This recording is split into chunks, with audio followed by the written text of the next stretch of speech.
اعوذ باللہ من الشیطان الرجیم بسم اللہ الرحمن الرحیم اللہم وفقنا لما تحب وترضى واجعل عاقبۃ امورنا خیرا ولا تکلنا الی انفسنا طرفۃ عین ابدا رب ادخلنی مدخل صدق واخرجنی مخرج صدق واجعل لی من لدنک سلطانا نصیرا۔ سورہ مبارکہ بقرہ آیات کریمہ۔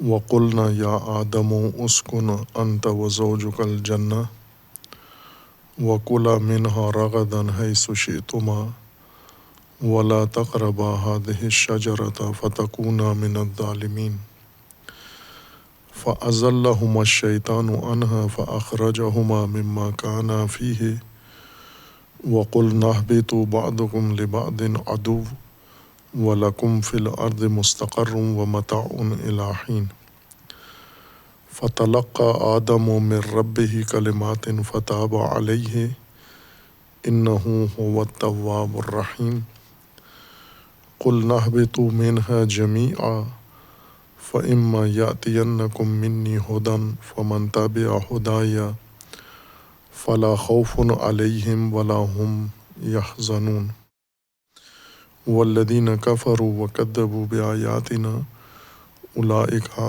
أَصْحَابُ النَّارِ هُمْ فِيهَا خَالِدُونَ۔ خلقت انسان میں اللہ تبارک و تعالیٰ نے ایک مرحلہ آدم کا اسکان انسان کا ذکر کیا ہے جنت میں، باغ میں،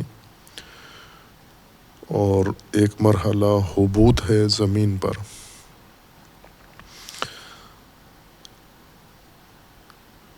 باغ میں جو سکونت آدم کو عطا کی گئی تھی، آدم و زوج آدم،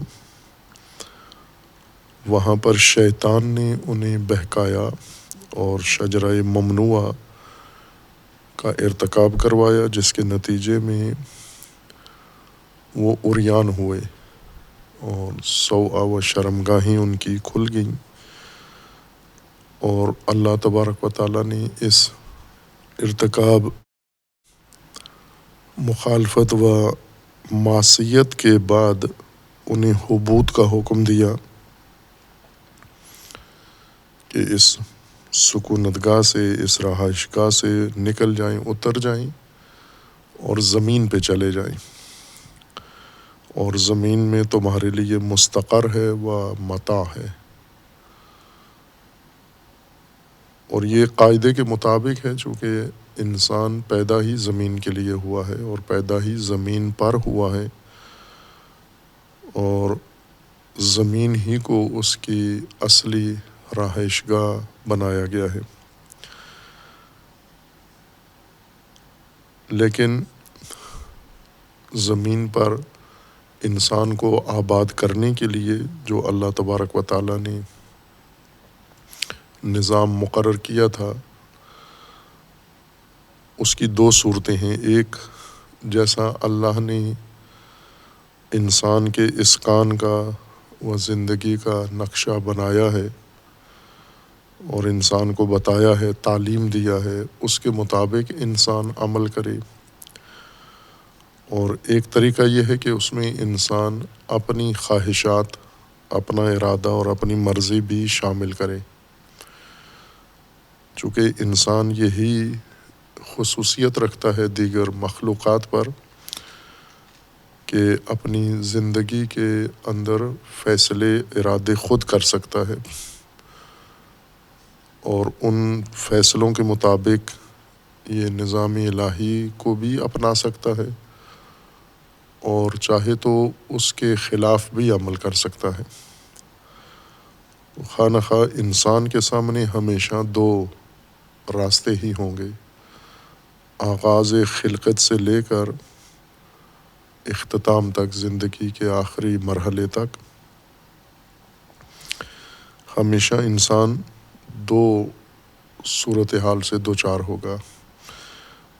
یا جس طرح اللہ نے اس کے لیے مقرر کیا ہے راستہ، اور طریقہ اس طرح عمل کرے، یا چاہے تو اس کی مخالفت کر کے اپنی مرضی اور اپنے ارادے سے عمل کرے۔ دو طرح سے انسان زندگی میں زمین پر زندگی بسر کرے گا۔ وہ زندگی جو الہی حکم کے مطابق ہو، اور وہ زندگی جو انسانی ارادے اور مرضی کے مطابق ہو۔ زمین کو اللہ تبارک و تعالیٰ نے انسان کے لیے مستقر بنایا ہے، یعنی اصل انسانی زندگی کا جہاں ٹھہراؤ ہے، قرار ہے اور بسیرا ہونا ہے، وہ زمین ہے۔ زمین سے مراد بھی ساری زمین، نہ زمین کا ایک حصہ اور زمین کا ایک خطہ، اور ساری زمین بھی ایک تعادل کے ساتھ بنی ہوئی ہے، ایک جیسی نہیں ہے۔ زمین کے جغرافیائی خصوصیات مختلف ہیں، نشیب و فراز زمین کے مختلف ہیں، اور جو کچھ زمین کے اندر انسان کے لیے سہولتیں ہیں وہ بھی یکساں نہیں ہیں۔ زرخیز زمین ہے، بنجر زمین ہے، پتھریلی زمین ہے، ریگستانی زمین ہے۔ پانی جس زمین میں فراوان ہے، یہ بھی زمین کے اندر خاصیت موجود ہے، اور جہاں پانی بالکل نہیں ہے ایسی بھی جگہ زمین میں موجود ہے۔ پہاڑ ہیں برفیلے اونچے، اور اسی طرح صحرا ہیں، میدان ہیں بڑے، دریا ہیں زمین کے اندر، جنگلات ہیں زمین کے اندر، قابل کاشت حصہ ہے زمین کا، ناقابل کاشت حصہ ہے زمین کا۔ زمین ایک جیسی نہیں ہو سکتی، ناممکن ہے کہ ساری زمین ہموار ہو، ساری زمین ریگستانی ہو، ساری زمین زرخیز ہو۔ اس صورت میں ہو تو سکتی ہے لیکن قابل سکونت نہیں ہوگی انسان کے لیے۔ ایسی متنوع اور مختلف مزاج اور جغرافیے کی زمین ہی انسان کے لیے قابل سکونت ہے۔ اب یہ مطلب سمجھا جا سکتا ہے زمین شناسی اور اسی طرح حیاتیات یا حیات شناسی کے علوم میں، وہ بہتر اس مطلب کو واضح کر سکتے ہیں کہ زمین کی یہ ساری خصوصیات زمین کے تعادل کو قائم رکھنے کے لیے ضروری ہیں، زمین کے اوپر سکونت کے امکانات فراہم کرنے کے لیے ضروری ہیں۔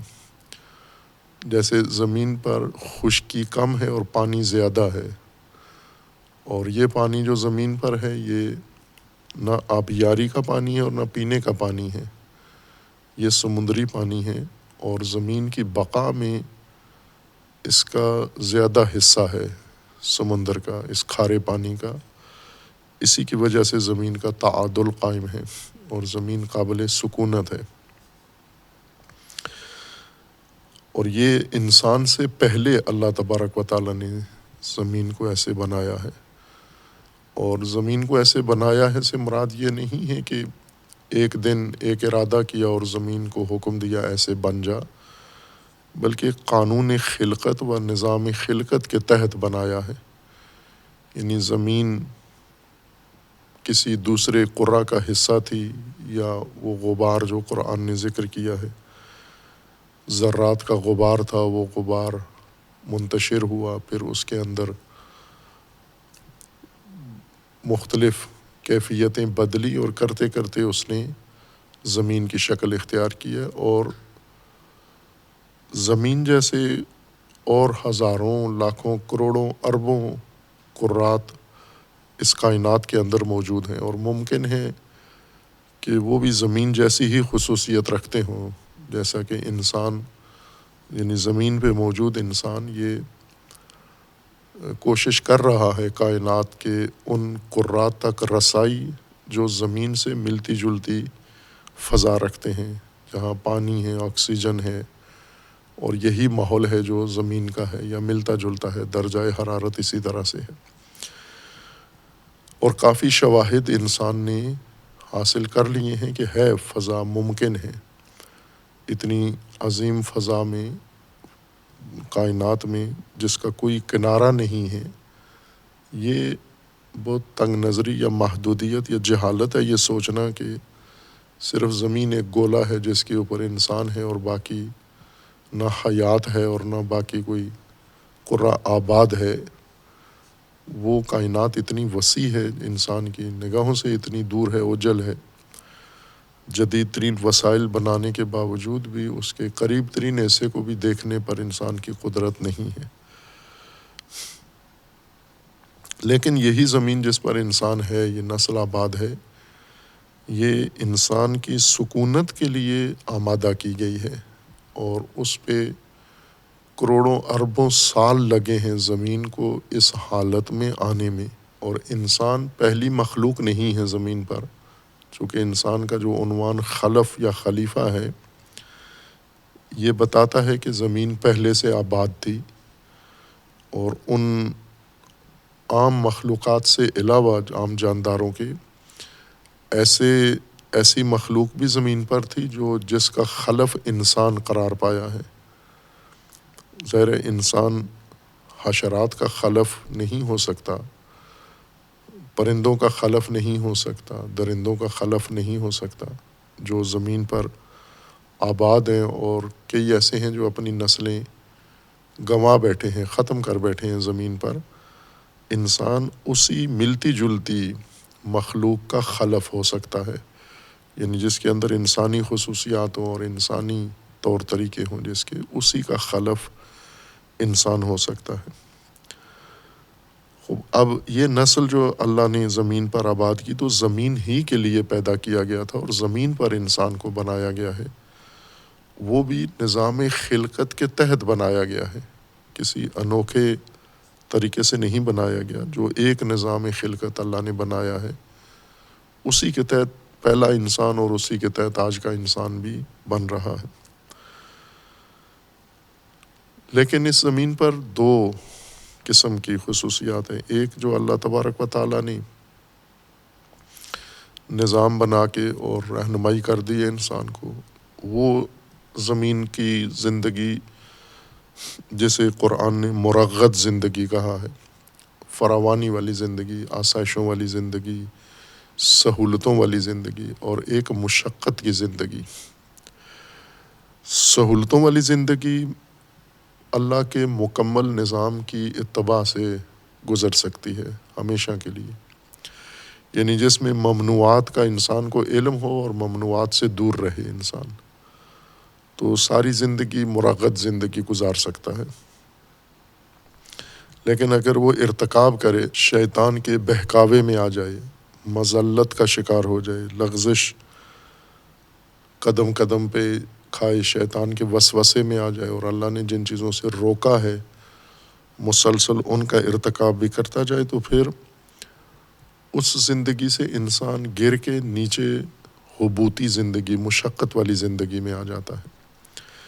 اس لیے جب شیطان نے بہکایا انسان کو اور ممنوع شجرہ ارتکاب کروا دیا، اللہ تبارک و تعالیٰ کا حکم ہوا وَقُلْنَا اهْبِطُوا بَعْضُكُمْ لِبَعْضٍ عَدُوٌّ، حبوط کرو تم، اور اب جو زندگی تمہاری شروع ہوگی وہ عداوتوں والی زندگی ہوگی، تم بعض کے عدو ہوگے۔ یہ بعض اس تبعیض میں ایک تو عداوت ہے جو شیطان و انسان کے مابین ہے، اور ایک عداوت ہے جو خود انسانوں کے مابین ہے، چونکہ شیطان جو انسان کے ہمراہ ہے اس نے عداوتیں پیدا کرنی ہیں انسانوں کے اندر، خود عدو ہے اور انسان کو بھی اس نے انسانوں کا عدو بنانا ہے، لہذا دشمنانہ زندگی اور دشمن آمیز زندگی انسان گزارے گا۔ حبوطی زندگی کی پہلی خصوصیت دشمنی ہے، اور اس کے اندر انسان کی مستقر ہے زمین میں اور متاع ہے، لیکن یہ مشقت کے ساتھ انسان کو حاصل کرنا ہے۔ اور اس حبوط کے بعد اللہ تبارک و تعالیٰ نے فرمایا کہ فَتَلَقَّى آدَمُ مِن رَّبِّهِ كَلِمَاتٍ فَتَابَ عَلَيْهِ إِنَّهُ هُوَ التَّوَّابُ الرَّحِيمُ۔ چونکہ حکم الہی سے سرتابی کی، سرپیچی کی، اور جس شجرہ سے اللہ نے روکا تھا، اس نہی کی تھی، اس کا ارتکاب کر دیا آدم نے اور زوج آدم نے، اور شیطان کے بہکانے اور وسوسے پر کیا ہے، جس کے نتیجے میں یہ حبوطی زندگی اب ملی ہے۔ اس حبوطی زندگی میں ایک تو اب زندگی کے تقاضے اور مشقتیں ہیں جو جھیلنی ہیں، وہ تو انسان کی زندگی کا لازمہ بن گیا ہے ابھی، حبوطی زندگی کا۔ دوسرا مطلب یہ ہے کہ انسان اللہ کے فرمان کی نافرمانی کی بنا پر اللہ سے بھی دور ہوا ہے۔ یہی انسان جسے اللہ تبارک و تعالیٰ نے یہ سب کچھ طے کیا، آگاہی دی، تعلیم دی، حقائق دیے، اور ملائکہ کو سجدہ کروایا ان سے، اور جنت میں سکونت دی، اس تمام تر اہتمام کے بعد بھی انسان نے اللہ تبارک و تعالیٰ کے حکم کی مخالفت کی اور معصیت کی ہے، جس طرح قرآن نے فرمایا کہ عصیٰ آدم ربہ فغویٰ، نافرمانی کی اللہ کے فرمان کو نظر انداز کر دیا اور شیطان کے وسوسے میں آ کر بہک کر اس ممنوعہ شجرہ کو تناول کر لیا۔ ایک تو شجرہ کے تناول سے جو آثار ظاہر ہوئے دونوں کے اندر، وہ عریانی تھی یا شہوت جنسی کا ابھرنا تھا، بھڑک اٹھنا تھا اس کا، یہ تو ایک تاثیر تھی شجرہ کی۔ ایک دوسرا پہلو نافرمانی ہے اللہ تبارک و تعالیٰ کے امر کی۔ اللہ نے صراحت کے ساتھ نہی کی تھی، اور جب انہوں نے ارتکاب کر لیا تو اللہ تبارک و تعالیٰ نے فرمایا کہ الم انہاکما، کیا میں نے روکا نہیں تھا تم دونوں کو، بتایا تو تھا تمہیں کہ شیطان تمہارا دشمن ہے۔ شجرہ کے نقصان دہ ہونے کی بھی تاکید کی تھی، شیطان کے دشمن ہونے کی تاکید کی تھی، اور شجرہ کے ارتکاب کا نتیجہ بھی پہلے بتا دیا تھا، فتکونا من الظالمین، یہ شجرہ کھانے سے ظالم بن جاؤ گے تم۔ اس کے باوجود بھی انسان نے اللہ تبارک و تعالیٰ کے فرمان کی نافرمانی کی،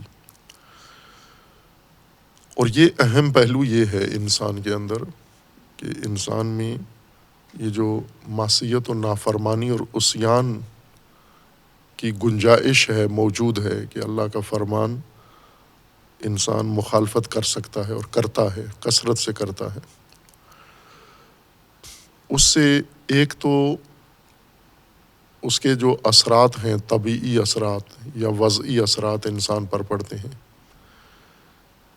علاوہ اس کے کہ اس نے اپنے رب کی، اپنے خالق و مالک کی نافرمانی کی ہے، یہ ایک اور پہلو ہے۔ دوسرا اس کا جو وضعی پہلو ہے وہ یہ کہ خود جو کچھ کیا ہے نقصان دہ، اپنے لیے نقصان اٹھایا ہے اس کا۔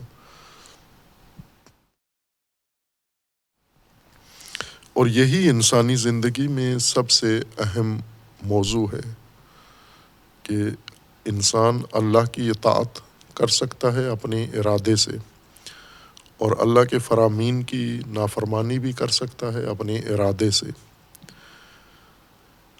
دونوں صورتوں میں اگر اطاعت کرتا ہے اللہ کے فرامین کی، ان فرامین کی اطاعت کے اندر جو اثرات، فوائد انسان کے لیے اللہ نے رکھے ہیں، ان سے بھی بہرہ مند ہوتا ہے۔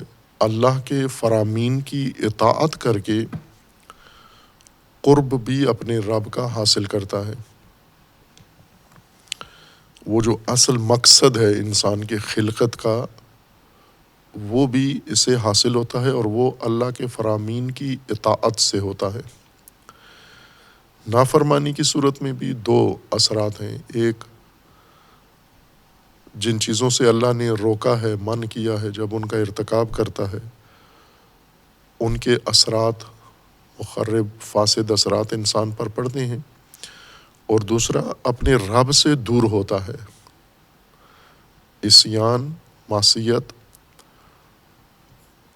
کہتے ہیں دور، الگ ہو جانا، پیروی ترک کر دینا، اطاعت چھوڑ دینا۔ عرب یہ لفظ استعمال کرتے ہیں اپنے ماحول و کلچر کے مطابق کہ جب اونٹنی کا چھوٹا بچہ جو طبعی طور پر اس کے ساتھ ہی جڑا رہتا ہے، تمام جانوروں میں یہ خصوصیت ہے کہ ان کے بچے جب پیدا ہوتے ہیں تو ایک مدت تک اپنی ماں سے شدید وابستہ ہوتے ہیں، قریب رہتے ہیں ہر چیز میں. اور عربوں کے ہاں جو زیادہ مانوس جانور تھا وہ اونٹ ہے، اونٹنی، ناقہ. یہ ناقہ کا بچہ جڑ کے رہتا ہے اپنی ماں کے ساتھ، لیکن بعض اوقات اس ناقہ کے بچے کو ایسے مواقع پیش آتے ہیں کہ یہ نہیں چلتا، ماں کے پیچھے نہیں چلتا، یا دائیں بائیں جھاڑیوں میں، درختوں میں مصروف ہو جاتا ہے، توجہ کسی اور چیز کی طرف چلی جاتی ہے اس کی، اور وہ پیروی چھوڑ دیتا ہے. ماں اس کی کہیں، ناقہ کہیں اور جا رہی ہے، بچہ کہیں اور جا رہا ہے. اس بچے کا ماں کے پیچھے نہ چلنا، اس کو عصیان کہتے ہیں عرب. یہ عصا ہے. اور بعض نے کہا ہے کہ اطاعت کے لیے نرمی کی ضرورت ہے، یعنی وہ چیز آپ کی فرمان مانتی ہے جس کے اندر نرمی ہو. جیسے ہم زمینی مواد ہے، زمین پہ پتھر ہیں، زمین میں مٹی ہے، زمین میں مختلف قسم کی اشیاء ہیں. انسان اس مواد کو استعمال میں لاتا ہے، کام میں لاتا ہے، تعمیرات میں اور مختلف چیزیں بناتا ہے. انسان جو کچھ اس مواد کو بنانا چاہتا ہے، جو مواد سخت ہے، عموماً انسان کا عمل یا انسان کا فرمان وہ مواد قبول نہیں کرتا. جیسے پتھر ہیں، پتھر کو انسان موڑنا چاہتا ہے، وہ نہیں مڑتا. لکڑی سخت ہے، انسان لکڑی کو موڑنا چاہتا ہے، وہ نہیں مڑتی. برخلاف مٹی کو انسان جو شکل دینا چاہے شکل بناتی جاتی ہے. لکڑی، پتھر نہیں بناتا اس طرح، یا سخت لکڑی نہیں بناتی. تو جن چیزوں کے اندر نرمی ہے وہ فرمان انسان کا یا عمل انسان کا قبول کرتی ہیں، لیکن جن میں سختی ہے وہ چیزیں عمل یا فرمان قبول نہیں کرتی. اس لیے عرب یہ نافرمانی کی وجہ یا نافرمانی کی بنیاد سختی قرار دیتے ہیں، چونکہ سخت جو چیز ہے وہ حکم نہیں مانتی. انسان کے مزاج میں بھی جب یہ سختی آ جاتی ہے تو وہ نافرمانی کرتا ہے. لہٰذا سختی کو بھی عصیان کہتے ہیں، کہ جب انسان کے دل میں سختی آ جائے. جیسا کہ قرآن نے پہلے بیان کیا ہے دیگر آیات کے اندر کہ خشوع و خضوع، نرمی جب انسان کے دل میں آتی ہے تو اطاعت اس کا نتیجہ ہے، اور اس کے مقابلے میں جب قساوت و شقاوت آ جاتی ہے انسان کے دل میں تو معصیت پیدا ہوتی ہے، وہاں پر نافرمانی پیدا ہوتی ہے. خوب، اب یہاں پر انسان نے نافرمانی کی. اللہ تبارک و تعالیٰ کا فرمان تھا کہ لا تقربا ہذہ الشجرہ، اور شیطان نے بہکا کر یہ فرمان ٹھکرا دیا، نافرمانی کروا دی. اس کے نتیجے میں دوری ہو گئی. یعنی جس طرح عصیان کا معنی ہے کہ ناقہ کا بچہ نہ چلے، ناقہ کے پیچھے نہ جائے، ناقہ کہیں اور جا رہی ہے، یہ کسی اور طرف مشغول ہو گیا ہے، تو یہ اس نے عصیان کیا ہے. اللہ تبارک و تعالیٰ نے انسان کے لیے جو صراط بنایا ہے، راستہ بنایا ہے، طریقہ بنایا ہے، اس کے اوپر اگر انسان چلتا رہے تو یہ مطیع انسان ہے. لیکن اگر اس سے ہٹ جائے، اپنی مرضی، اپنی خواہش یا شیطان کے کہنے پہ آ جائے، تو اسی کو کہتے ہیں عصیان. یعنی جہاں اللہ نے جو اس کے لیے راستہ بنایا ہے اس پیچھے نہیں جا رہا، اس راستے کی پیروی نہیں کر رہا. خوب، جب پیروی ترک کرتا ہے، جیسے ناقہ کا بچہ جب ناقہ کی پیروی ترک کرتا ہے تو دیگر نقصانات کے علاوہ ایک یہ ہوتا ہے کہ اس کا اور ماں کے درمیان فاصلہ پڑ جاتا ہے، دور ہو جاتا ہے ماں سے. ماں تو مسلسل جا رہی ہے آگے، رک کے اس کا انتظار نہیں کر رہی، وہ اس توقع میں ہے کہ یہ پیچھے آ رہا ہے، لیکن یہ کہیں اگر مشغول ہو جائے تو یہ بچہ دور ہو جاتا ہے ماں سے۔ پھر جب اوجل ہو جاتی ہے ماں اس کی نگاہوں سے، پھر یہ بے تاب ہوتا ہے، ماں بھی بے تاب ہوتی ہے، یہ بھی بے تاب ہوتا ہے، اور یہ چہ بسا ماں کو تلاش کرنے کے لیے مزید دور ہو سکتا ہے، لیکن ماں انتظار نہیں کرتی کہ بچہ اس کے پیچھے آئے، بلکہ وہ ناکہ خود بچے کی طرف لوٹتی ہے، پلٹتی ہے، کہاں رہ گیا ہے، اور جب پلٹتی ہے تو خاموشی سے نہیں آتی، بلکہ اس کے اندر ایک آواز بھی ہوتی ہے، ناکہ کے اندر بچے کو جستجو کرنے کے لیے آوازیں بھی نکالتی ہے، انہی آوازوں سے بچہ متوجہ ہو جاتا ہے کہ ماں کس طرف ہے، ناکہ کس طرف ہے، لہٰذا اس طرف پلٹ جاتا ہے۔ یہ رجوع ہے اس کا، عصیان، پیروی ترک کرنا ہے، اتباع چھوڑنا ہے اور دور ہو جانا ہے۔ عصیان کا نتیجہ دوری ہے، اس دوری اور فاصلے کو کم کرنا، واپس پلٹنا اپنی راہ پر، یہ توبہ ہے۔ لہٰذا حبوط کے بعد اللہ تبارک و تعالیٰ نے جو پہلا انعام کیا انسان پر وہ توبہ ہے، یعنی رجوع کے لیے کلمات دیے، رجوع کے لیے پھر ایک طریقہ کار بتایا کہ اس طرح سے آپ رجوع کریں۔ کلمات و کلمہ قرآن میں کثرت سے یہ لفظ استعمال ہوا ہے، اور عموماً اس کی تفسیر مختلف آیات میں مختلف معنی کیا گیا ہے، حتیٰ ترجموں میں بھی اور تفاسیر میں بھی۔ کہیں اس کا ترجمہ بات ہے، کہیں اس کا ترجمہ کوئی نشانی ہے، کہیں اس کا ترجمہ اور ہے۔ اہل لغت میں بھی اس طرح وضاحت سے نہیں کیا کہ کلمہ کا اصل مبنائی معنی کیا ہے۔ اس بات پر اتفاق ہے کہ کلمہ جو چیز باطن میں انسان کے ہو یا کسی کے باطن میں ہو، ظاہر نہ ہو، اسے ظاہر کرنا، اظہار کرنا، اس کو کلم کہتے ہیں۔ باطن کا اظہار، پنہان چیز کا اظہار کلم ہے، اور انسان اپنے باطن کا اظہار عموماً آواز سے، گفتگو سے، الفاظ سے کرتا ہے، اس لیے الفاظ کو بھی کلمات کہتے ہیں، چونکہ اس کے ذریعے سے اپنے باطن کا، اپنی نیت کا اظہار کرتا ہے۔ لیکن بعض دیگر اہل لغت نے ذکر کیا ہے کہ اصل میں کلم جراحت کو کہتے ہیں۔ کوئی چیز اگر پنہان ہے، ظاہر نہیں ہے، اس کو ظاہر کرنے کے لیے زخم لگایا جاتا ہے، اور زخم کے بعد زخم لگنے سے جو پردہ ہٹتا ہے اور باہر آتی ہے جو چیز نمایاں ہو جاتی ہے، یہ زخم لگا کے کسی چیز کو ظاہر کرنا، یہ کلم ہے۔ اس روح سے اس کا بنیادی معنی یہ ہے کہ وہ چیز جو پنہان ہے، ضروری ہے، پنہان ہے، مخفی ہے، اسے کسی طریقے سے ظاہر کر دینا، اور جو چیز بھی بنے، اس کا ذریعہ بنے، اس کو کلم کہیں گے۔ عموماً انسان کے جسم میں یا جانور کے جسم میں جو چھپی ہوئی چیزیں ہیں وہ جراحت سے نمایاں ہوتی ہیں باطن میں، یعنی جانوروں کے پیٹ میں جو کچھ ہے تو اس کو چیرتے ہیں تو اندر سے، جانور کے اندر سے موجود کوئی چیز باہر آتی ہے، اس کو کلم کہتے ہیں۔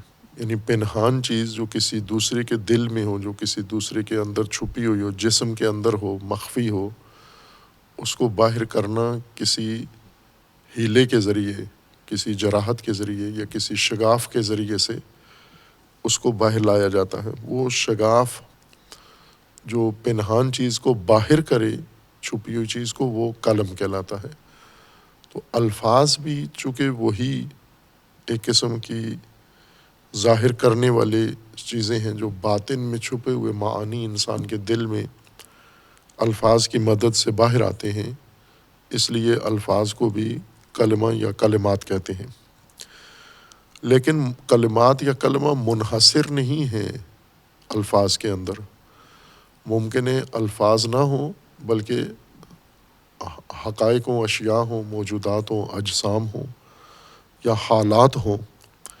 حالات بھی مختلف کلم و کلمات ہو سکتے ہیں، اور مختلف اجسام بھی کلمہ و کلمات ہو سکتے ہیں، اور مختلف واقعات بھی کلم و کلمات ہو سکتے ہیں، اور الفاظ بھی کلم و کلمات ہو سکتے ہیں.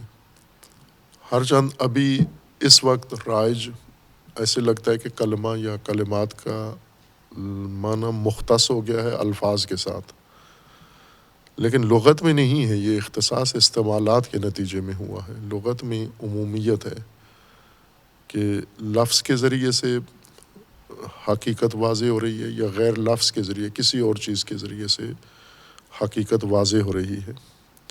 کہ قرآن نے اس کا استعمال کیا ہے مختلف آیات کے اندر، اور مختلف حقائق کو کلمہ بھی کہا ہے، کلم بھی کہا ہے، کلمات بھی کہا ہے. جیسے حضرت ابراہیم خلیل علیہ الصلاۃ والسلام کو اللہ تبارک و تعالیٰ نے مبتلا کیا بکلمات، کلمات میں مبتلا کیا. کلمات وہ چیزیں ہیں جو پنہان چیزوں کو ظاہر کرتی ہیں. تو حضرت ابراہیم کے لیے جو حقائق مخفی تھے وہ ان اعمال سے اور ان امتحانات سے اور ان ابتلاعات سے ظاہر ہو گئے. یہ بہت ساری چیزیں حضرت ابراہیم کے اندر تھیں. کلم باطن کی چیز کو ظاہر کرنا ہے. حضرت ابراہیم کے اندر تھیں جو خصوصیات، ان کو بھی باہر لانے کے لیے، ان کی پرورش کے لیے ان چیزوں میں مبتلا کیا، کلمات میں مبتلا کیا. یعنی وہ چیزیں جو چھپی ہوئی صلاحیتوں کو پرورش کرتی ہیں، ان کو پروان چڑھاتی ہیں. اسی طرح حضرت مسیح علیہ السلام کو کلمہ قرآن نے کہا ہے، اور دیگر حقائق پر بھی مختلف ترکیبات کے ساتھ لفظ کلمہ استعمال ہوا ہے. آدم کو، انسان کو حبوط کے بعد پہلی چیز اللہ تبارک و تعالیٰ کی طرف سے جو آدم نے تلقی کی وہ کلمات ہیں. یہ کلمات روایات میں ہے کہ یہ الفاظ ہیں، یہ نام ہیں. خوب ممکن ہے یہ الفاظ ہوں جو اللہ تبارک و تعالیٰ نے آدم کو تعلیم دیے ہیں، لیکن اصل یہ ہے کہ جو چیزیں آدم جس کیفیت میں مبتلا ہو چکے تھے اس سے باہر لانا مقصود تھا. توبہ رجوع ہے، اور کلمہ وہ وسیلہ ہے جس کے ذریعے سے انسان باہر کوئی چیز لاتا ہے، اپنی حقیقت باہر لاتا ہے. لہٰذا اللہ تبارک و تعالیٰ نے وہ وسائل، جس طرح پہلے آدم کو تعلیم دی اور ملائکہ کو مجاب کیا، ابھی حبوط کے بعد پہلی چیز کلمات دیے، تاکہ جو مخفی ہے آدم پر، جو پہلو وہ واضح ہو جائے، اپنی اندرونی باطنی کیفیت ظاہر کر سکیں اس کے ذریعے سے آدم، اور جو باقی دوری کی وجہ سے جو چیزیں آدم پر مخفی ہو گئی ہیں وہ ظاہر کر سکیں. فَتَلَقَّى آدَمُ مِن رَبِّهِ کلمات، آدم نے تلقی کی، لیے، دریافت کیے. یعنی لقاء سے ہے، ملاقات سے، لینا. القاء ملاقات یا لقاء کہتے ہیں روبرو قرار دینا، سامنے، بالکل کسی چیز کو سامنے لے آنا. فاصلہ ختم ہو جائے، دو چیزوں کے درمیان فاصلہ ختم ہو جائے، بالکل ایک دوسرے کے سامنے آ جائیں، اس کو لقاء کہتے ہیں. حضرت آدم علیہ السلام نے جب اللہ تبارک و تعالیٰ سے یہ کلمات دریافت کیے تو بالکل سامنے وہ چیزیں تلقی ہو گئی. القاء اللہ نے کیا اور تلقی آدم نے کی. یعنی اللہ نے وہ حقائق آدم کے سامنے رکھے اور آدم نے ان حقائق کا سامنا کیا. فَتَلَقَّى آدَمُ مِن رَبِّهِ، اپنے رب سے وہ کلمات تلقی کیے. فَتَابَ عَلَيْهِ، اور اس پر رجوع کیا، توبہ کی. کہ قرآن کریم میں توبہ بہت اہم موضوع ہے. توبہ ہدایت میں، انسان کی ہدایت میں قرآن میں بہت اہمیت ہے اس کی، لیکن تفاسیر میں توبہ ایک فرعی معاملہ بن گیا ہے، یعنی توبہ مختص ہو گیا ہے ان گناہوں کے یا معصیتوں کے ساتھ، جبکہ توبہ ایک مسلسل عمل ہے انسان کا، رجوع اپنے رب کی طرف، اپنے اصل مبدا کی طرف۔ انہ هو التواب الرحیم، اور یہاں پر اللہ تبارک و تعالیٰ نے فرمایا کہ اللہ تواب ہے اور رحیم ہے۔ تواب مبالغہ ہے توبہ سے، تائب رجوع کرنے والا، تواب زیادہ رجوع کرنے والا، شدت سے رجوع کرنے والا۔ یعنی جیسا مثال دی تھی کہ معصیت میں عربوں کے نزدیک ناکا کا بچہ اس سے جدا ہو جائے یہ معصیت ہے۔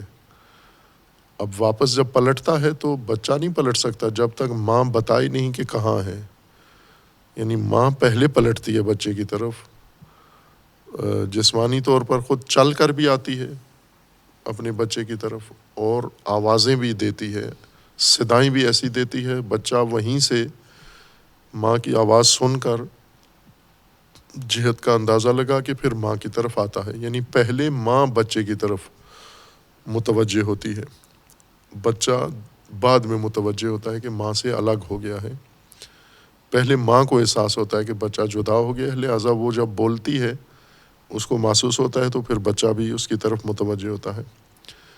اللہ تبارک و تعالیٰ نے توبہ میں یہی فرمایا ہے کہ انسان جب اللہ سے دور ہوتا ہے تو انسان اللہ کی طرف رجوع میں پہل نہیں کرتا، پہل اللہ کی طرف سے ہوتی ہے، چونکہ اللہ کے علم میں یہ بات ہوتی ہے کہ میرا بندہ مجھ سے دور ہو گیا ہے، میری مخلوق مجھ سے دور ہو گئی ہے، لہٰذا اللہ کی طرف سے اہتمام ہوتا ہے، پہل اللہ کی طرف سے ہوتی ہے، آغاز اللہ کی طرف سے ہوتا ہے، اور اس اقدام کو انسان احساس کرتا ہے، درک کرتا ہے کہ میں اللہ سے دور ہوں اور اللہ نے مجھے اپنی طرف دوبارہ موڑنے کے لیے یہ اہتمام کیا ہے، اقدام کیا ہے، یہ وسیلہ فراہم کیا ہے، یہ چیز ظاہر کی ہے تاکہ میں اس کی مدد سے اپنے رب کی طرف پلٹ کے جاؤں۔ اس لیے اللہ کی ذات تواب ہے، زیادہ شدت و کثرت کے ساتھ بندوں کی طرف رجوع اللہ کی طرف سے ہوتا ہے، اور بندوں کو اللہ کی طرف پلٹنے کے مواقع، اسباب، وسائل سب اللہ کی طرف سے فراہم ہوتے ہیں، اور پہلے اللہ کی طرف سے فراہم ہوتے ہیں، اور پھر ان وسائل کو، اس رجوع کو انسان اختیار کرتا ہے، اور پھر انسان پلٹتا ہے اللہ کی طرف سے، اور جب انسان پلٹتا ہے تو اللہ انسان کے اس رجوع کو قبول کر لیتا ہے، رد نہیں کرتا، ٹھکراتا نہیں ہے۔ اور یہاں پر فرمائے کہ اللہ تواب رحیم ہے، کہ یہ دلیل ہے، تو اللہ کے تواب ہونے کی دلیل کیا ہے؟ رحیم ہونا ہے، چونکہ اللہ کی ذات رحیم ہے، رحمت اس کی ذات ہے، لہذا رحیم ہی پہل کرتا ہے، انسان تو رحیم نہیں ہے، اللہ کی ذات رحیم ہے۔ اور جیسا پہلے رحمت کے باب میں معنی کر رہے ہیں بسم اللہ الرحمن الرحیم اور سورہ فاتحہ میں بھی،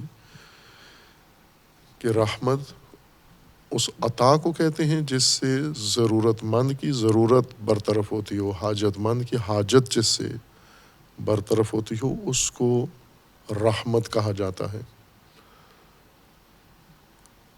اور انسان جب اللہ سے دور ہو جاتا ہے تو اب انسان ضرورت مند ہو گیا ہے اللہ تبارک و تعالیٰ کا، تو اللہ تبارک و تعالیٰ وہ چیز انسان کو فراہم کرتا ہے جس سے یہ ضرورت اس کی بنیادی پوری ہو جائے، یہ حاجت اس کی پوری ہو جائے، اور وہ دوری کے بعد جو احساس ہے قرب کا، یہ ضرورت ہے انسان کی کہ یہ قریب ہو، اللہ تبارک و تعالیٰ کے قریب ہو، لہٰذا اس نیاز کو، اس حاجت کو محسوس کر کے انسان کو اللہ تبارک و تعالیٰ کی طرف سے یہ وسائل فراہم کیے جاتے ہیں۔ وہ ممکن ہے کلمات، الفاظ ہوں،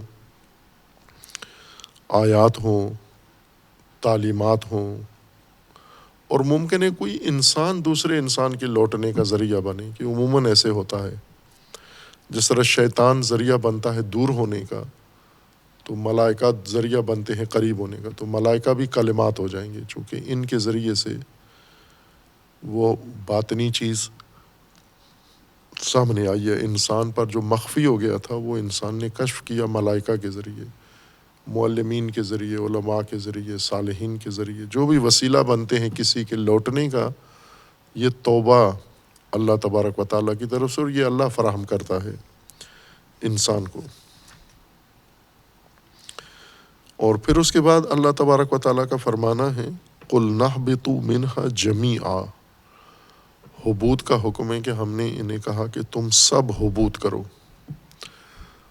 خوب جیسا کہ پہلے بھی ہے اس میں جمیعہ کے بغیر ہے، وَقُلْ نَهْبِطُوا بَعْضُكُمْ لِبَعْضٍ عَدُوٌّ، حبوط کرو تم بعض کے دشمن ہوں گے، یعنی شیطان انسان کا دشمن ہوگا اور انسان بھی آپس میں ایک دوسرے کے عداوت میں شریک ہوں گے۔ اور پھر حکم ہے قُلْ نَهْبِطُوا مِنْهَا جَمِيعًا، تم سب حبوط کرو، نہ کہ 2 دفعہ حبوط کا حکم ہوا ہے یا 2 مرحلے ہیں حبوط کے، جیسا بعض علماء و مفسرین نے یہ معنی کیا ہے کہ 2 مرحلوں میں حبوط ہوا ہے۔ ایک مرحلے میں حبوط جنت سے باہر نکالا گیا ہے، دوسرے مرحلے میں انہیں زمین پر اتارا گیا ہے۔ ایک ہی حبوط کا ایک ہی حکم ہے۔ یہ جو 2 دفعہ اس کا ذکر آیا ہے، یہ اس وجہ سے ہے کہ حبوط میں ایک تو انسان کو توبہ کی ضرورت تھی کہ اللہ تبارک و تعالیٰ نے، جس طرح حبوطی زندگی کا پہلا لازمہ عداوت تھی، اور حبوطی زندگی کی پہلی ضرورت توبہ ہے، لہٰذا اللہ تبارک و تعالیٰ نے یہ بتانے کے لیے کہ اب حبوط میں ہو، مشقت بھی ہے، عداوت بھی ہے، اور اس حبوط میں تمہاری پہلی ضرورت توبہ ہے تمہاری، اور دوسری ضرورت تمہاری اس حبوط میں توبہ کے بعد وہ ہدایت ہے۔ قُلْ نَهْبِطُوا مِنْهَا جَمِيعًا، سارے یہاں سے حبوط کرو۔ اب ظاہر جمیعہ 3 نفر کے بارے میں جمیعہ زیادہ موزوں نہیں ہے، اہبطوا کافی ہے، چونکہ جم ہے اور جم حد اقل جم 3 افراد کو ہی کہتے ہیں، ساتھ تاکید کرنا جمیعہ، اس کا مطلب یہ ہے کہ ایک جمعیت ہے، ایک کثرت ہے جن کو حبوط کا حکم ملا ہے۔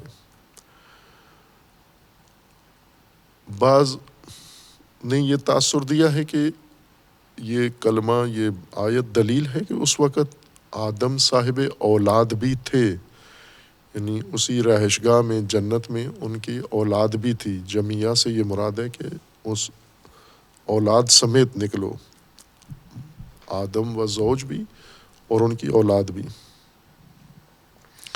لیکن یہ جیسا پہلے اشارہ کیا ہوا ہے کہ ہم اس بحث کے اختتام میں، اس سیاق کے اختتام میں جو ایک جم بندی کریں گے، بتائیں گے اس تفسیر کے بعد کہ داستان جو قرآن نے ذکر کیا اس کا نتیجہ کیا ہے، کہ یہ جمیعہ بھی تاکید ہے ان دیگر تاکیدات کے ساتھ جو پہلے اس ماجرا میں گزری ہیں، کہ یہ بیان تمام انسانیت کے لیے ہے، نہ کہ فقط ایک آدم اول یا انسان اول کے لیے نہیں ہے۔ یہ داستان یہ تمام انسان کی داستان ہے، خلقت کی، خلافت کی، اور جو بھی اس داستان میں مراحل ذکر ہوئے ہیں وہ مراحل مختص نہیں ہے کسی ذات کے ساتھ، فرد کے ساتھ، یہ نوع انسان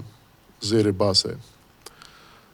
لہٰذا یہ حبوط جمعی تمام جمعیت انسان کے لیے ہے۔ یہ حبوط اہبطوا منہا جمیعا، تم سب کے سب حبوط کرو، اس مشقت والی، عداوت والی، سختی والی زندگی میں چلے جاؤ تم، آسائش کی زندگی سے محروم ہو کر۔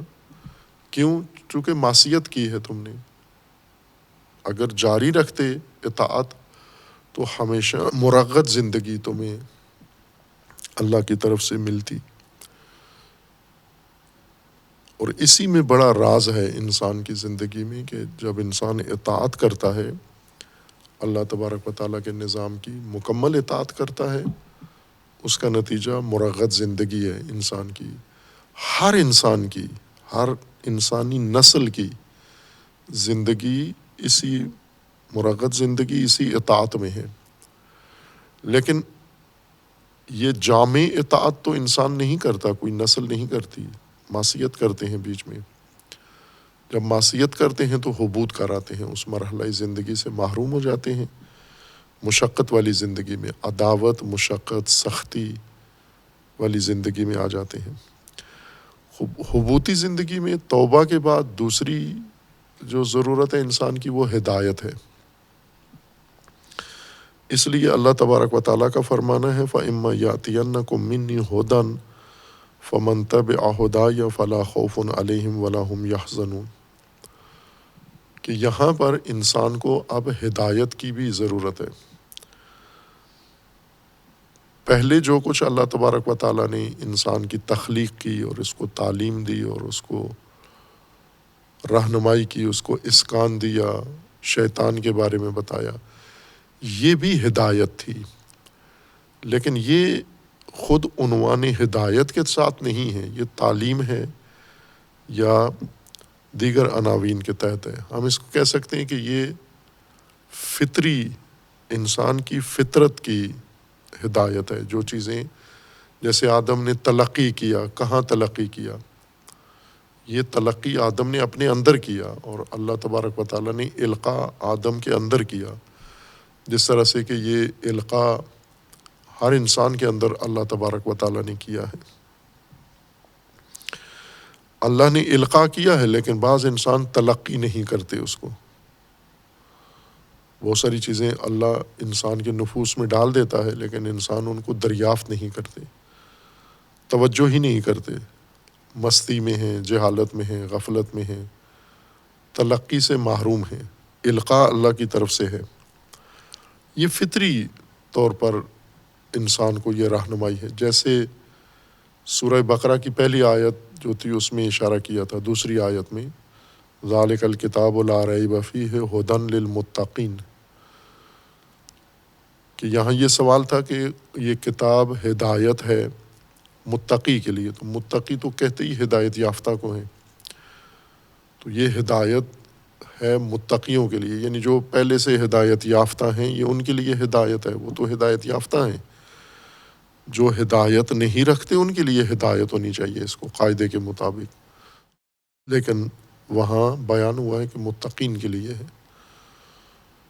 وہاں ذکر کیا تھا کہ وہ جو ہدایت، متقی ہدایت یافتہ ہی کو کہتے ہیں، یعنی جس نے پہلی ہدایت محفوظ رکھی ہوئی ہے، متقی یعنی محفوظ، جس نے فطری ہدایت محفوظ رکھی ہے، اب کتابی ہدایت بھی اس کے لیے ہے، اور جو فطری ہدایت کھو بیٹھا ہے کتابی ہدایت سے بھی محروم ہے۔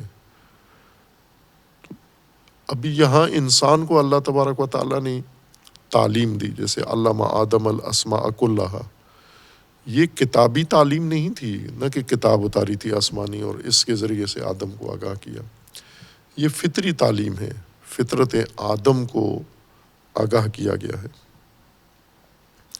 یا آدم کو آگاہی دی، یہ حکم دیا کہ جنت میں اسکان کرو اور یہ شیطان ہے اور یہ شجرہ ممنوعہ ہے۔ یہ سب کچھ القاء کیا اللہ تبارک و تعالیٰ نے آدم کے وجود کے اندر، انسان کے وجود کے اندر۔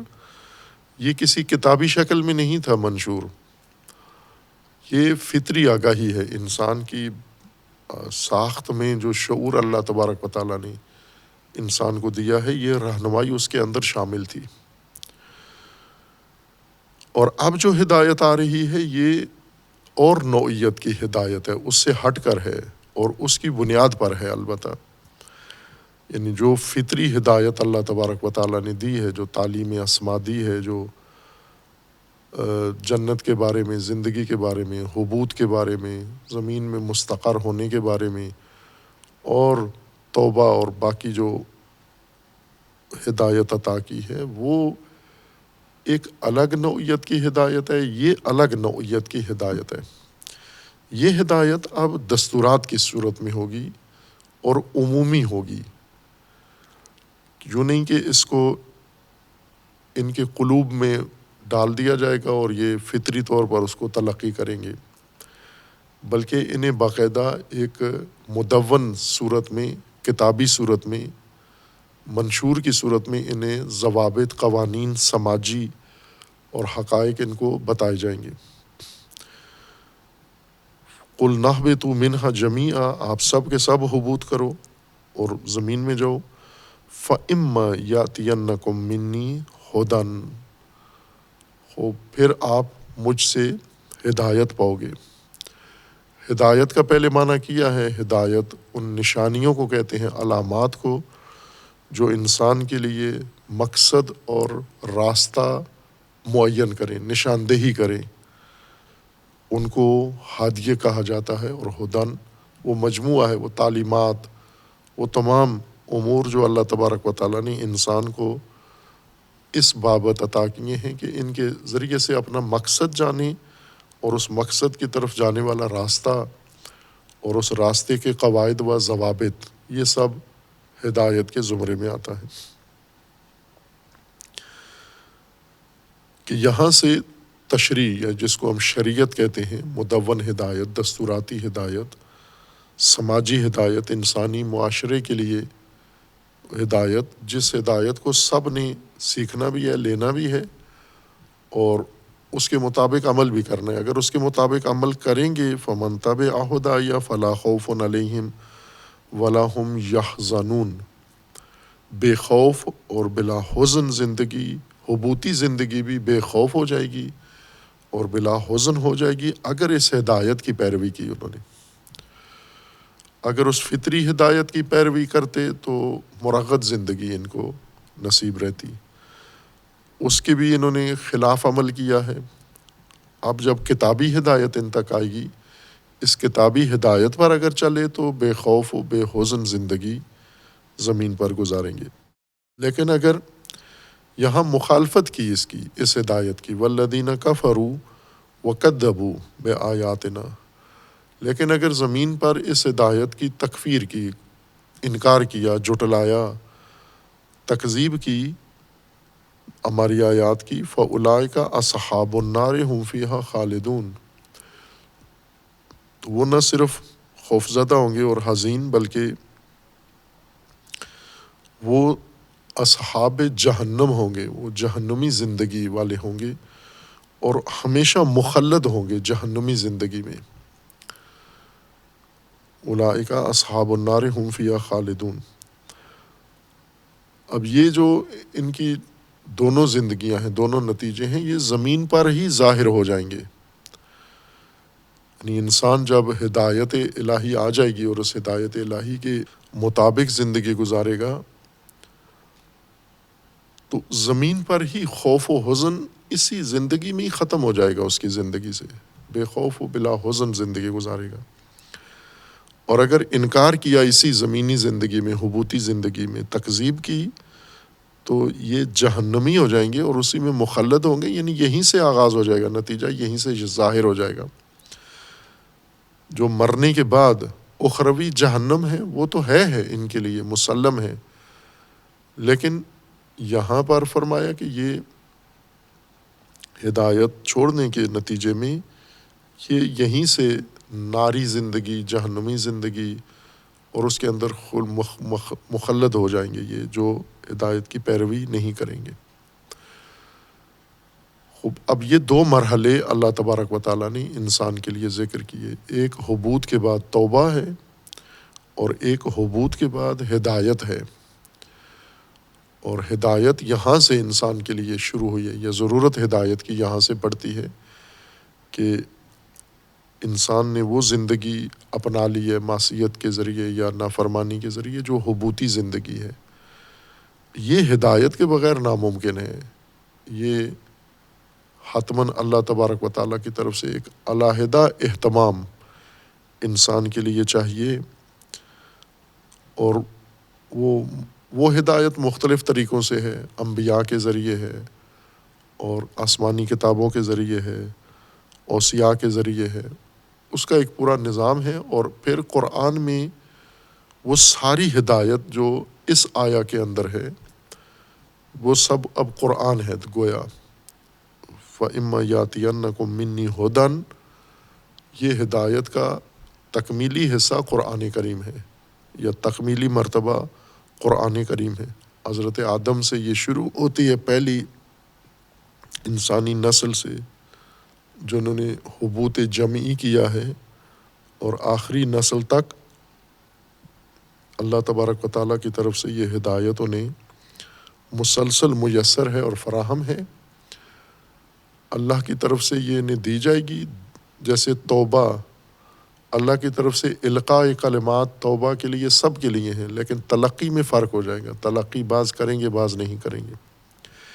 اسی طرح اللہ کی طرف سے ہدایت انہیں فراہم کی جائے گی۔ یاتینکم، یہ اتیان ہدایت یہ عمومی ہے، یہ مشروط نہیں ہے، یہ سب کے لیے ہوگا۔ فمن تبع، یہ اتباع بعض کریں گے بعض نہیں کریں گے۔ اتیان اللہ کی طرف سے ہے، اتیان ہدایت، اتباع انسان کی طرف سے ہے، معصیت انسان کی طرف سے ہے۔ پہلی رہنمائی جو انسان کو کی گئی اور اس کی نافرمانی انسان نے کی، اس کا ضرر انسان نے حبوط کی صورت میں دیکھ لیا، اور اب جو حبوطی زندگی میں ہدایت ہے، اس کا نتیجہ جہنم کی صورت میں انسان کو ملے گا۔ یعنی دوبارہ حبوط ہی ہے، جہنم بھی حبوط ہے، لیکن ایسا حبوط جو نار کی صورت میں ہے۔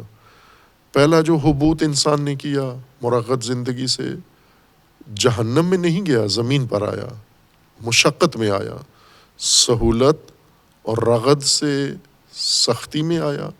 سختی کے اندر جو ہدایت آئے گی، اس سے جو حبوط کرے گا وہ جہنم میں جائے گا۔ یہ دوسری سقوط و پستی ہوگی انسان کے لیے۔ اس سے آگے پھر نہیں ہے کہ وہاں سے آگے مزید آگے سقوط بھی کرے گا، چونکہ وہ آخری ہے۔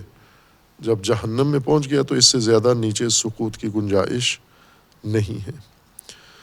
خوب، یہ ایک ترتیب اور خوبصورت حسن و نظم کے ساتھ قرآن کریم نے ذکر کیا ہے مرحلہ خلقت کا، خلافت کا، اور اسکان کا، اسجاد کا، اذلال کا، عبود کا، اور اتیان ہدایت کا، ایک ترتیب کے ساتھ بہت ہی خوبصورت ریاضی کی ترتیب کے طور پر مطالب کو قرآن نے ایک نظم کے ساتھ بیان کیا ہے۔ اور قرآن کی ان آیات میں ظاہر ہے کوئی ابہام، کوئی وہ نہیں ہے۔ اگر ہم پرہیز کریں، اجتناب کریں، قرآن کو غیر قرآن سے مخلوط نہ کریں، پھر تو سیدھی بات ہے، قرآن نے کہیں بھی مطلب کو تشنا نہیں چھوڑا، ناقابل فہم نہیں چھوڑا ہے۔ اب یہی موضوع ظاہر ہے دیگر منابع میں بھی ہے، روایات میں بھی ہے یہ موضوع، اور قرآن سے کافی مختلف ہے۔ روایات میں خلقت و خلافت ہو بہو قرآن کی طرح نہیں ہے، اور اسی طرح ادیان نے جو کچھ بیان کیا ہے وہ بالکل ہی مختلف ہے قرآن اور روایات سے۔ اور اسی طرح اقوال جو مفسرین کے، علماء کے، مذاہب کے اور مختلف فرق کے جو اقوال ہیں وہ بالکل ہی الگ ہیں۔ تو ہم یوں کہیں کہ 4 طرح سے داستان خلقت و خلافت بیان کی گئی ہے۔ ایک قرآن میں ہے، ایک روایات میں ہے، ایک ادیان میں ہے، اور ایک اقوال کے اندر ہے۔ اور زیادہ تر ان چاروں کو اکٹھا کر کے ایک باس کے طور پر پیش کیا گیا ہے، جس سے قرآن کی باس ایسے لگتا ہے کہ گویا الجھ گئی ہے۔ نہ، قرآن نے بالکل اس کو سیدھا اور واضح اور مبین طریقے سے بیان کیا ہے، کسی ابہام کے بغیر۔ وہ جو باقی منابع ہیں ان کو بھی ساتھ پڑھنا چاہیے، لیکن تفسیر قرآن کے ضمن میں نہیں، اس کے لیے الگ مطالعہ، الگ مباحثہ، الگ اہتمام ہونا چاہیے کہ قصہ آدم تورات میں کیسے ہے، قصہ آدم علوم میں کیسے ہے، قصہ آدم روایات میں کیا ہے، وہ ایک الگ اہتمام کے تحت ہو۔ قرآن کے ساتھ اس کو مخلوط نہ کیا جائے، چونکہ تاثر یہ نہایتاً پڑتا ہے کہ گویا قرآن نے کوئی واضح بات نہیں کی ہے۔ خوب، یہ جو قرآن نے داستان یہاں تک ذکر کی، چونکہ اس کے بعد مضمون تبدیل ہو جاتا ہے آگے، یا بنی اسرائیل اذکروا نعمتی التی انعمت علیکم وَأَوْفُوا بِعَهْدِي أُوفِ بِعَهْدِكُمْ وَإِيَّیَّ فَارْہَبُونَ کہ وہ ایک مرحلہ دیگر شروع ہو جاتا ہے، موضوع دیگر شروع ہو جاتا ہے۔ یہاں پر ہم نے یہ جائزہ لینا ہے کہ اس موضوع میں جو کچھ بیان ہوا ہے، خلقت انسان، خلافت انسان، ملائکہ ہیں، شیطان ہیں، اسجاد ہے آدم کے لیے اور شیطان کا انکار ہے، پھر اس کے بعد اسکان ہے، اذلال ہے، پھر حبوط ہے، توبہ ہے اور اتیان ہدایت ہے۔ یہ جو مراحل قرآن نے ذکر کیے ہیں اس کے بارے میں، اور دیگر جو آیات قرآن جو ساتھ ساتھ شاہد کے طور پر، حوالے کے طور پر پیش کی گئی ہیں اور باقی بعد میں آئیں گی، ان سب کے اندر جو قرآن نے جہت دی ہے اس کو ایک نہائی خلاصہ کے طور پر یا ایک فہم کے طور پر سمجھنا ضروری ہے، جیسا کہ علماء نے اس پہلو کو ذکر کیا، اسے بعد میں بیان کریں گے۔ وصلی اللہ علی محمد